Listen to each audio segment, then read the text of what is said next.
So every house, whatever home you grew up in, every different home has different things that they find really important, right? Like you have certain things that were just really important in your home. One of those things that was in my home that was really important, something just really, really high on the scale for my parents, was your reputation. They wanted you to have a great reputation. They wanted us to be well known and to have a great reputation with those people that were around us, that were in our community. And they worked really hard with us on this. So they worked hard to help us understand what it looked like to treat people with respect. So treat people the way that you want to be treated. Something we heard in my home growing up a lot. Work ethic was something that was really important to my parents. They wanted us to have a really strong work ethic. And so from the moment I can remember my dad taking us, me and my brother, around doing house projects, I had no idea what to do. He's just literally making us stand there, watch him, and then he would try to get us in and like learn how to do these things. And hopefully something of that stuck with me. They also wanted us to really try our best at what we were doing. There was no handing out like, here's a reward for good grades. It was like, this is the expectation. You're gonna work hard for your grades, you're gonna get good grades, no reward. I love my parents, but I wish there would have been rewards. They wanted us to be dependable. They wanted, whenever we made a commitment, that other people would know that we're gonna follow through. That if we gave them our word, that we could be counted on to be there. They wanted us to think about the company that we chose and to choose it wisely. They were constantly asking us about the friends that we were around and what was going on in their lives, and felt invasive at the time, but looking back, I can see they just wanted to make sure that we had good friends that had good influences on us because we are who our friends are. And then they wanted us to have good discernment. The choices that we're making, thinking through right and wrong, they wanted us to think wisely and to make good decisions. And so they reminded this, like all this stuff about reputation often, all right? They had this, it was like a broken record of a statement that they would say every single time we left the house to go hang out with my friends. Here's what they would say. They would say, have fun and then make good decisions. Every single time. I could guarantee you as I was about to walk out the door, I was going to hear, hey, Josh, have fun, make good decisions. That was exactly what they were going to say every time. Now, here's my hope. I hope some of this is stuck, right? I hope some of this, the things that they try to instill in me have stuck around in my life. In a lot of ways, we don't really know because we don't eulogize each other until we're gone, you know what I'm saying? So a lot of it's like we hope that these things stuck, but we don't really know. It's not really spoken into our lives all that much. But here's the thing about Jesus. In Mark's gospel, he leaves no question of what Jesus' reputation was with others. We find that in this evening's story. At the very end of the story, Mark reports what others said of Jesus. It says, he has done everything well. He's done everything well. He even makes the deaf hear and the mute speak. Now, all the Bible smart people, whenever they see this last part of the verse here, they all say they're not just speaking about his ability to heal.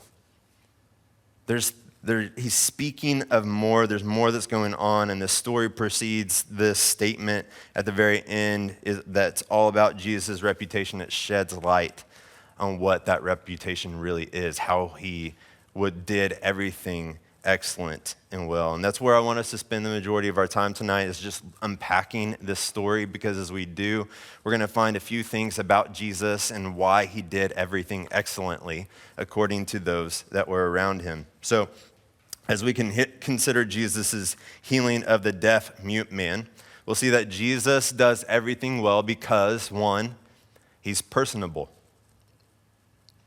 2, he's empathetic. And then 3, he's capable. He's personable, he's empathetic, and he's capable. So we'll consider these attributes of Jesus, of how he heals this man, how he steps into his life, and then we'll end with some application, right? So to refresh us, I'll read the first few verses here so we can step in and look at Jesus being personable first. So here's what it says. Again, leaving the region of Tyre, he went by way of Sidon to the Sea of Galilee, through the region of the Decapolis. They brought to him a deaf man who had difficulty speaking and begged Jesus to lay his hand on him. So he took him away from the crowd in private, and after putting his fingers in the man's ears and spitting, he touched his tongue. All right, so when I first read this story this week, here was literally the first initial thought. So I always print out a few different translations of the Bible onto a sheet of paper so I can make a bunch of notes as I'm really thinking through the passage. And so here's literally the first two notes that I took. Why? Like a question mark, exclamation point afterwards, and then gross, exclamation point, after I read this passage. Like, why in the world does Jesus pull this man aside? Why is that something that Jesus stops and does in the midst of everything that's going on? Why the poking and the spitting and the touching, right? It's nasty. Why is Jesus doing this? Well, the answer is because Jesus is being personable. All right, so put yourself in this man's shoes, the man that's deaf and mute. He's been this way his whole entire life. His whole entire life, he has been deaf and mute. We've all been in middle school, all right? We've all been in middle school, and we know how hard it is. So imagine going through something like that, a life stage like that, and these are your disabilities. His whole entire life, he's been a spectacle to others. Think of the mocking and the scenes and the ridicule that this man has gone through in his life. You see, Jesus looks at this man, and as he's coming and he's begging to be healed, Jesus looks at him. He understands what he's gone through in his life. Jesus looks at him and says, I'm not going to do what other people have done to you. The spectacle that people have made of you and your disabilities your whole entire life, Jesus says, I'm not going to do that to you. I see you. I see what you've gone through. I see your suffering. I see your pain. And so Jesus takes him aside. He pulls the man aside because he knows. He sees. He understands. But not only this man also struggles to communicate. Now, again, just think about this, all right? So we read the physical things that Jesus does to this man, and we think, how unsanitary, right? He spits on his hand and then he touches his tongue. This is COVID. You can't do that. You can't even cough in public. And here we are thinking about this man, Jesus, spitting on his hand and then touching this man's tongue. You don't do that. All those things are canceled. You can't do that. And here we are. We see Jesus doing all of this. At this point in time, there's no hand signs that you can do to communicate. Think about how hard it was for this man just to get his point across, just to have any type of interaction with somebody. And so what Jesus does here is he speaks to this man's language, the only language that he knows, which is physical touch. Here's what one Bible scholar says. It says, the man could not hear Jesus, and he was also incapable of verbal communication. So Jesus spoke to him in the language he could understand, sign language or physical touch. The fingers placed in his ears and then removed meant, I'm going to remove the blockage in your hearing. The spitting and the touching of the man's tongue meant, I'm going to remove the blockage in your mouth too. So by pulling the man aside and through Jesus' physical touch, Jesus showing how personable he is to this man. How personable. That this man has dignity and he has worth. And Jesus steps in and he ministers to this man where he's at. It's not too low for Jesus. There's nothing that he doesn't have to heal him before he touches him. No, Jesus steps into this man's world, steps into his life in order to minister to him. And look, this isn't a one-time instance either. We're going to look at this story and be like, well, that's nice for that man. It's nice that Jesus steps into his world. I don't really feel that way in my own life. But here's what the Bible tells us. James 4:8 says this, draw near to God and he will draw near to you. See, what Mark is revealing to us through this story is that he draws near to each of us personably. That he knows what you're going through. He knows what's going on inside of you, not just exterior. And he steps into our world in order to minister to us personably. So let me give you a couple examples, all right? So some of you all have heard me say that my wife and I had a couple of miscarriages before we had our first son. So we have 4 boys now, 9 and under. And before we had Seth, we had 2 miscarriages. And there's just a way that I felt like what Jesus is doing with this man, we also experience how Jesus ministered to me and my wife very personably during those difficult seasons. So the first miscarriage happened we were just distraught. We're in our apartment. I was working for a pastor at that time. His name was Chad Lewis. And we just didn't know what to do with ourselves. I mean, we were just a mess. Never gone through something quite like this. And so this pastor came over, and I've never had someone that's kind of like given me the freedom or the okay to feel all the feelings that I was feeling in that moment. A lot of what I had learned in church is like things like anger, like you have to push that down. You can't feel anger. Those are off-limit emotions. But what he came into our house and he was like, hey, I want you to read the parting of the Red Sea. Whenever Moses is taking Egypt through the Red Sea, he says, imagine you're the people that are going through the parting of the Red Sea. You're walking on the land. You see these huge pillars of water that are on either side of you. You're walking on dry land. Some people at the front may be thinking, this is incredible. This is exciting. They're filled with joy. Some are looking at the water and they're seeing fish that are swimming in between it. And they're like, I don't know about this. There's skepticism that's going on inside of them. Some of them that are at the back, they see the Egyptians that are coming for them and they're struck with fear.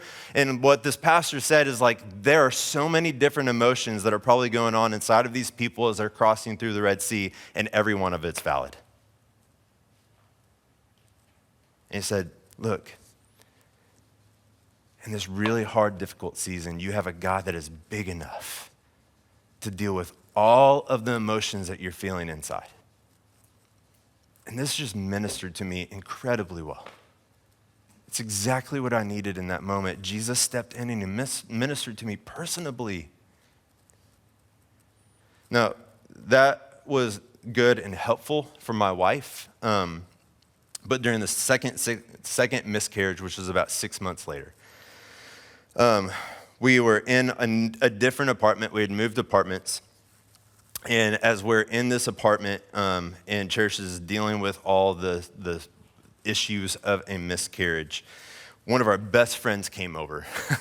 And man, he's such a sweet guy. He came over, and here's what he did. He came over, he brought a 2-liter bottle of Sprite, and he gave it to Cherish, and he said, whenever my stomach hurts, this usually helps me. Now, is this going to help a miscarriage? Absolutely not. Absolutely not. But it's the sentiment that ministered to Cherish's heart so deeply. This is a guy, to the best of his knowledge of how he could step in and enter into her world and love her and serve her in that moment. And he brought something that was usually something that helped him whenever he was dealing with something within the tummy area. And he brought it to Cherish and he said, hey, this usually helps me. And it just ministered to her heart so much, because he was trying to step into her world as best as he could. And in that instant, it's as if Jesus was stepping in and ministering to my wife in the most personable way that he possibly could. It brought so much healing in a very hurting time. 2 drastically different examples of how Jesus cares for us. But look, he met us where we were at. He knew what we needed. He stepped in and he cared for us. And look, he does that for you too. He's deeply personable. He knows you better than you know yourself. And so when these tough and difficult times come around, he enters into your mess and he knows exactly what you need and he serves you in that moment. just as he did this man. He does everything well.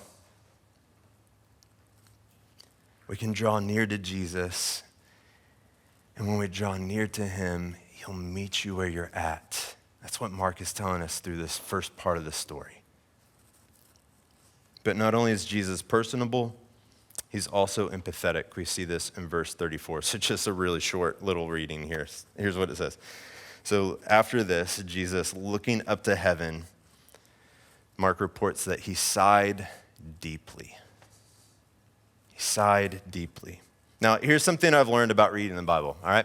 We tend to read our own life experiences into the Bible narratives, all right? So here's kind of what I mean by this, and this is one of those texts where I think we really do this. So when we read that Jesus sighs deeply, our mind goes towards something like an agitation, that Jesus is put off by this man, right? We read our life experiences into these stories, and we're like, oh, Jesus sighs deeply. Oh, he's probably put off. This guy's coming and begging him, and he's trying to get him to do something for him. And we do this because our lives and our needs have been met by others as an inconvenience at some point or another, right? Like, we've brought our neediness, we brought our hurt, we brought these things in our lives to other people, and whenever we've done it, at some point, someone has met us with this sense that we're just a bother. Not to get like Winnie the Pooh on you. So we read these things into stories like this, and whenever you see that there's like this deep expression of something, it's like, oh, Jesus must be put off. He must be put off by that man, but that's not what's happening. It's like actually far, far quite different than what we think or we try to put into these stories, all right? So the word is more often translated groaned, like this groan that goes with a deep, deep emotion. So what Mark is trying to communicate here is it's an expression of Jesus' love and compassion for the man.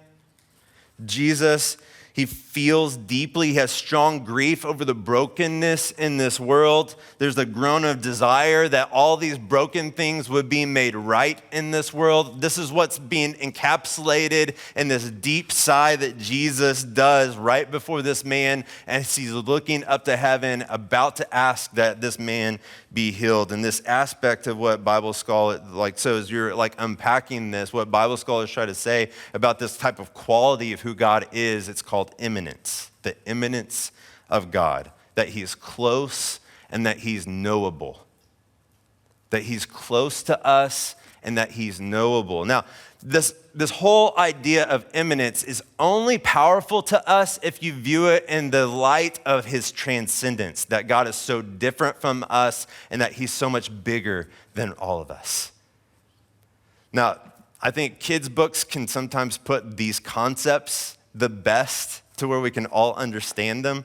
And so we have this book in our home. It's called Is a Blue Whale the Biggest Thing There Is? All right, so we read this book, and I have a number of different pictures up here because I think it just illustrates and kind of puts into perspective just how big God is. All right, so look at these with me for a second. So it's by Robert E. Wells. And so what he does is he takes big things, and then he compacts them, and then he stacks them, and then he compares them to other big things, all right? So for instance, all right, he starts with the flipper of a whale. It's called a fluke. And so what he starts out with is just the fin of a blue whale is more large than most any of the biggest animals that are on the face of the planet. And so he takes this blue whale, and he gives a lot of these different facts about the blue whale. He says, if you put 100 whales in a really big jar and then put 2 of those whale jars on an enormously large platform and then made a tremendously tall tower out of the 10 platforms of the whale jars, that tower of whale jars would look quite small, balanced on top of Mount Everest. So you see this picture, you see that little stack on top of the peak? That's what he's saying are all of these whales that are on these boards, 100 whales in a jar stacked on top of each other, balancing itself on top of Mount Everest. And so he continues on. He says, 100 Mount Everest stacked on top of one another would be a mere whisker in the face of the earth. So you see that little squiggly line that's on top of the face of the earth? That would be all these hundreds of Mount Everest stacked on top of each other on the face of the earth.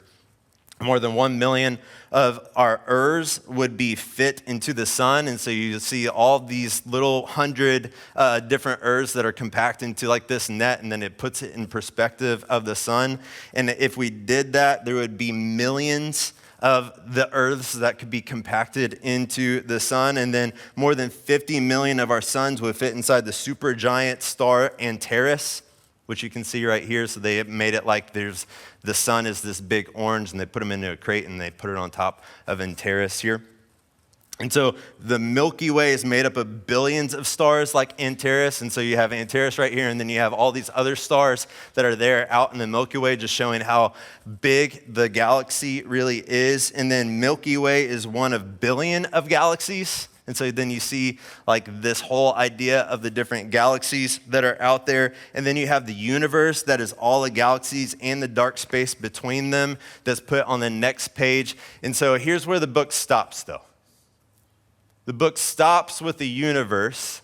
It says all these big things that we think are huge, they seem so small and so compacted whenever you're looking at things that are even bigger than that. And then it says that like it ends with the universe. Just think how big the universe is.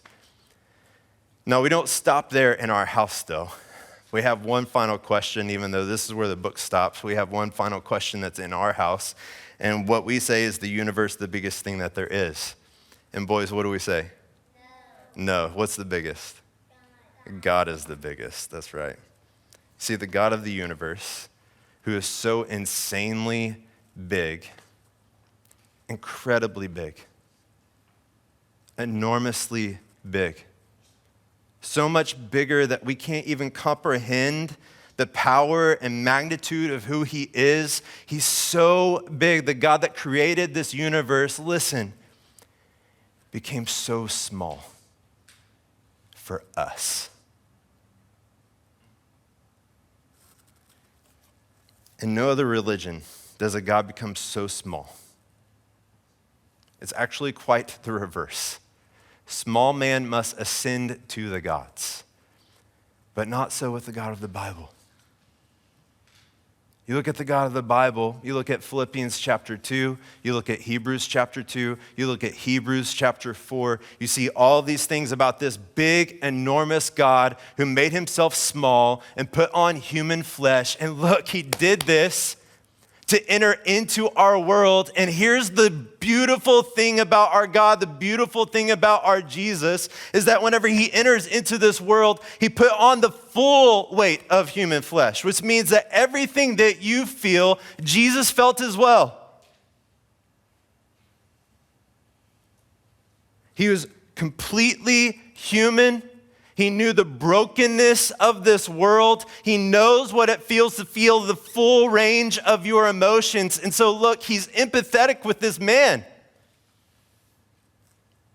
This big, enormous, huge God became small so that he can feel what you feel. He's empathetic. So when Jesus sighs here, it's not agitation, it's actually empathization. That's a word I think I just made up. He sees, he knows, and he feels what you feel. So look, here's what you should take from this part. You can take him anything. You can take him anything. Because he's so big, but yet became so small so that he could enter into your world to know exactly what you're going through. Since he's so big, yet became so small and knows exactly what this life felt like, you can take him anything. There's nothing that overwhelms him. All of your junk, all of your mess, all the stuff that's going on inside of you, the things that you hate about yourself, the things that keep continuing to go on in your life, Jesus saying, it's not too small. I'm not too small. You can bring it to me. I can feel what you feel.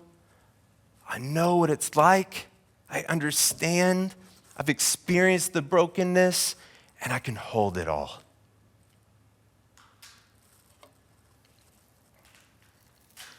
But not only is Jesus personable, and not only is he empathetic, he's also capable, y'all. He's capable. We see this in verses 34 through 35. So looking up to heaven, he sighed deeply, and he said to him, Ephphatha, that is, be opened. Immediately his ears were open, his tongue was loosened, and he began to speak clearly. So look, we can be personable. We can. We can be personable. We can enter into each other's lives, and we can, at times, express being personable. We can be empathetic. There's times that other people feel what we have felt at another point in time, and we can associate ourselves with them. We can kind of put ourselves on the same playing field. We can know, in some sense, what they're going through. But we're not always capable. We're not always capable. But Jesus is. Jesus takes the man aside. He communicates with sign. He empathizes. And then he heals. Ephphatha, be opened. If you take the original language here, what it actually would say is the chain of his tongue was broken. Jesus liberates the man. He liberates him. Again, try to put yourself in this man's shoes. This is all he knows. And it probably feels impossible that life will ever be different. All he knows is this brokenness. All he knows is that people know him because of his faults, of his flaws. Deaf and mute are all that he's ever known. And so he's probably thinking, this is just the way things are going to be for me. You ever felt that about yourself too?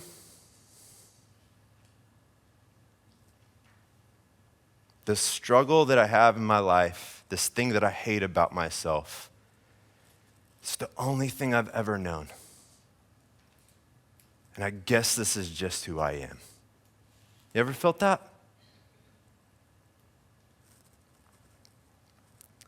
Well, look, Jesus flips this man's script because there's some things that only Jesus is capable of healing.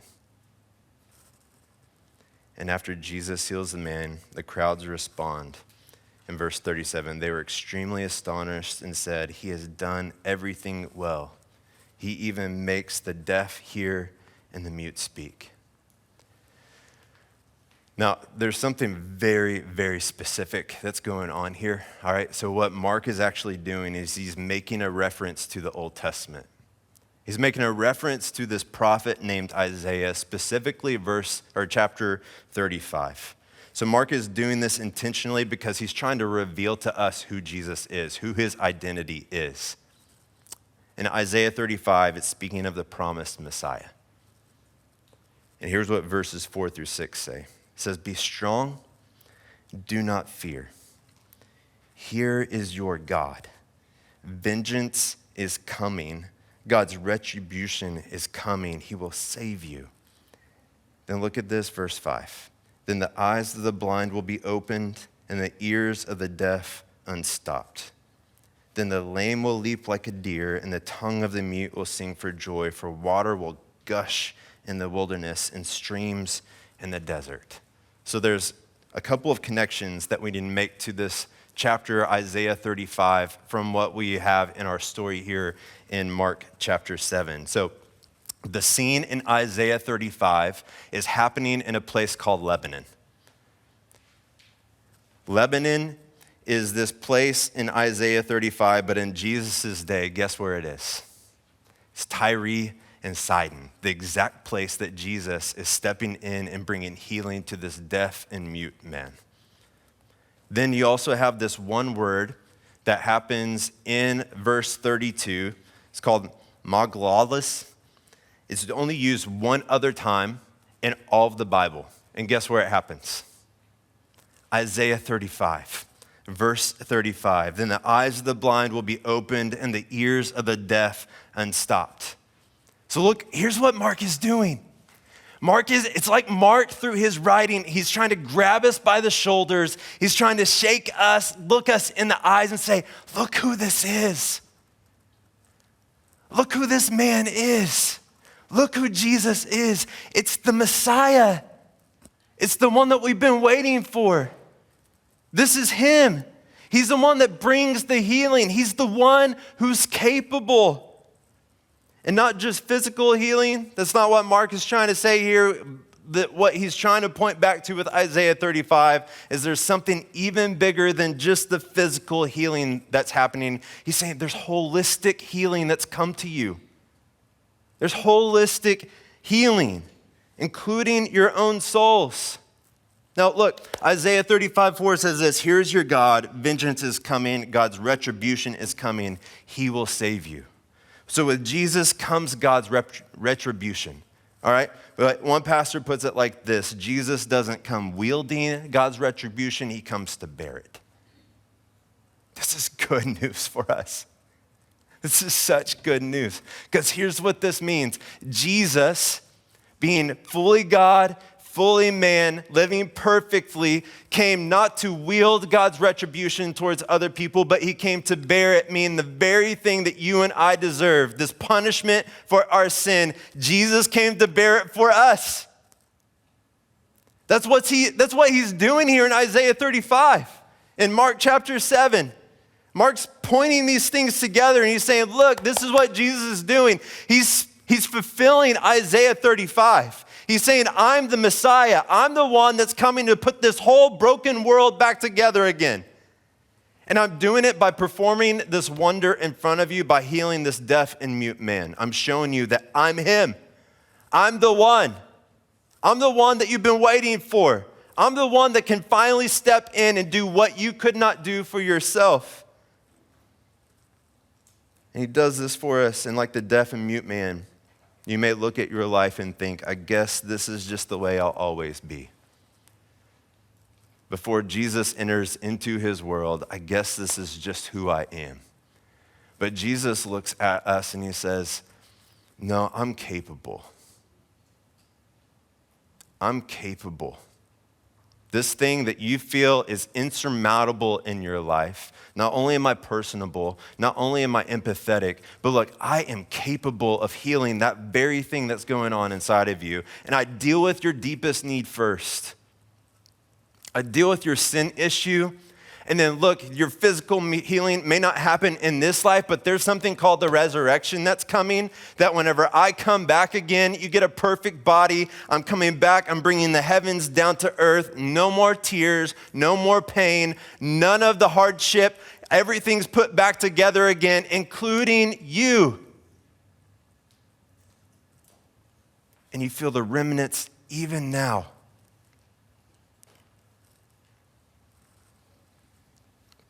And he does this all because he's capable.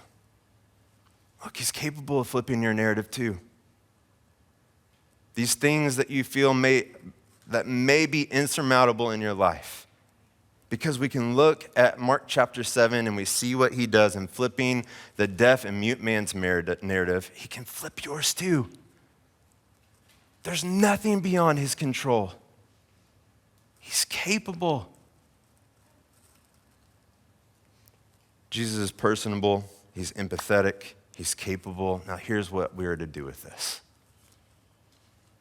Draw near to him. Draw near to him. Take the Bible's promises for what they are. Draw near to your God. Draw near to Jesus. He's everything that we want. We want to be understood, right? We want to be understood. And Jesus is saying, I do. I enter into your world. I see everything that's gone on in your life. I know how to meet you where you're at. I know how to feel what you feel. And then he's capable. So look, draw near. Draw near to him. The second one may seem a little weird, but stick with me. Join a group. Get in a community. All right, so hear me out on this. Joining a group takes you from the place of being a bystander to a part of a body. I'm getting all this from my best buddy, Tim Keller. In a body, you experience how personably Jesus is met with others individually. All right? So here's how TK puts it. That's what I call him, because we're best buds. When you come to Sunday service, you hear what the preacher sees about Jesus. You hear what I see in Jesus, or you hear whoever else is standing here, how Jesus is ministered to them personably that week. We bring these things to you from the pulpit, trying to bring you the best representation of what we can, of what we see of Jesus here in the Bible. But you're hearing just one man, what one man has experienced from Jesus. Just one man. The pastor, TK, relates it to this close group of friends who are famous authors, all right? So it's the Inkling. It's kind of a silly name, but you have C.S. Lewis, J.R.R. Tolkien, and then Charles Williams, all right? So he tells this story, or he's speaking, like it's C.S. Lewis is actually speaking here. So Charles Williams died, one of their best friends. He died, and here's what C.S. Lewis had to say about this loss. Not only did I lose Charles Williams, but I lost that part of J.R.R. Tolkien that only Charles Williams can bring out. Instead of having more of J.R.R. Tolkien to myself, I had less.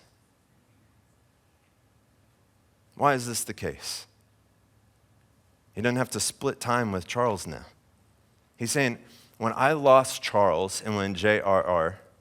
lost Charles, there was something that only Charles could bring out in both of us when we were around one another. And when we lost Charles, I not only lost Charles, but I lost that part of J.R.R. that only Charles could bring out as well.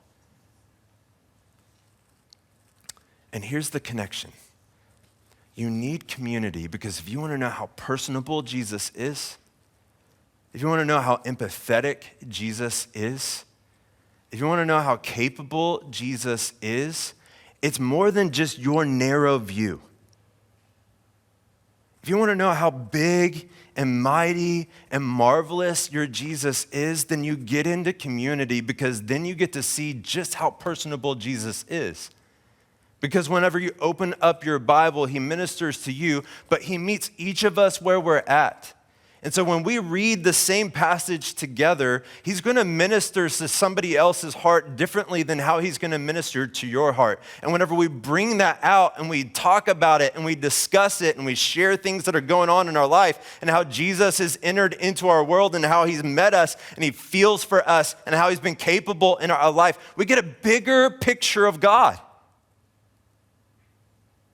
You get to know him more, not because you have him by yourself in your holy little huddle, on your couch, in your chair, on your back porch, wherever it is that you open up your Bible. When we think that we get alone with Jesus, that we have him all to ourselves, but it's not true. When you want to have more of God, you have to step into community, because when you step into community, you get a bigger picture of who he is.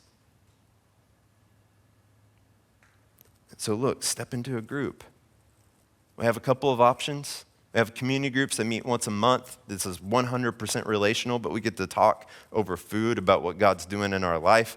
Then we have discipleship groups that meet the other 3 weeks of the month. They're smaller iterations of our community groups, so they're 3 to 5 men or women, and we're just wrestling through the Bible together, trying to learn our faith. And we get together, we open up the Bible, we read a passage together, and we discuss it. And as we do it, we get to hear how God is ministering to each other differently. The guys in my group have expanded my view of God because of the way that he ministers to them in a text in ways that he's not doing with me. And hopefully I get to bring that whenever I contribute to my group as well. So look, the way to get to know God, it's not sacrificing your alone time. You need that with Jesus because he does meet you where you're at. But if you want a bigger, more grand picture of who God is, then you also step into community as well. So you get to know him, see him, experience him, have your view of him expanded by the way he's ministering personably, empathetically, and capably in other people's lives. So look, join a group. Take it seriously. Show up regularly. When you show up, contribute. Come prepared. Come ready to talk.